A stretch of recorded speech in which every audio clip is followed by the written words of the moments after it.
পিলখানা 2009 সালে গন্ডগোলের সময় আমাদের নামে একটা বিদ্রোহ নামে মামলা হয়েছে। বরিশালে চাকরিচ্যুত বিডিআরদের মানববন্ধন।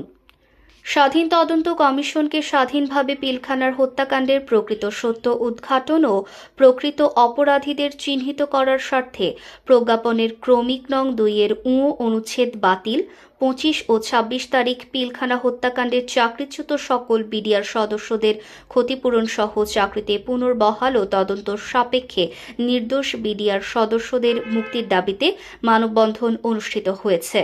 যে সমস্ত ব্যক্তি নির্দোষী ব্যক্তি যারা জেলখানায় এখনো কারাবন্দী অবস্থা আছে, ওই জেলখানায় যারা কারাবন্দী আছে তারা যদি মুক্তি পাওয়ার মতো তারা নির্দোষ হয়ে থাকে, তাদেরকে যেন জেল থেকে মুক্তি দেওয়া হয়। যারা জেলে আছে তাদের মুক্তি দেওয়া হোক, আর আমাদের চাকরি পুনরায় যাতে আমরা আমাদের বিডিআর সমস্ত সৈনিকদের চাকরি ফিরিয়ে পাই, তার জন্য এখানে মানববন্ধন করছি।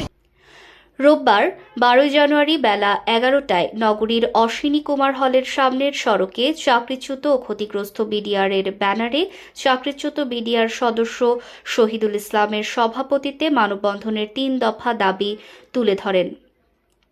মানববন্ধনে তারা বলেন, পিলখানায় নির্মমভাবে হত্যাকাণ্ডের শিকার 67 জন সেনা অফিসার সহ 74 জন হত্যাকাণ্ডের পেছনে দায়ী ব্যক্তিবর্গ এবং নেপথ্যে নায়কদের চিহ্নিত করে অতি দ্রুত দৃষ্টান্তমূলক শাস্তি নিশ্চিত করা এবং যে সকল বিডিআর সদস্যদের সাজার মেয়াদ শেষ ও খালাসপ্রাপ্তদের মুক্তি, তাদের সবাইকে সরকারি সকল প্রকার সুযোগ সুবিধা দিতে হবে। বরিশাল.নিউজ।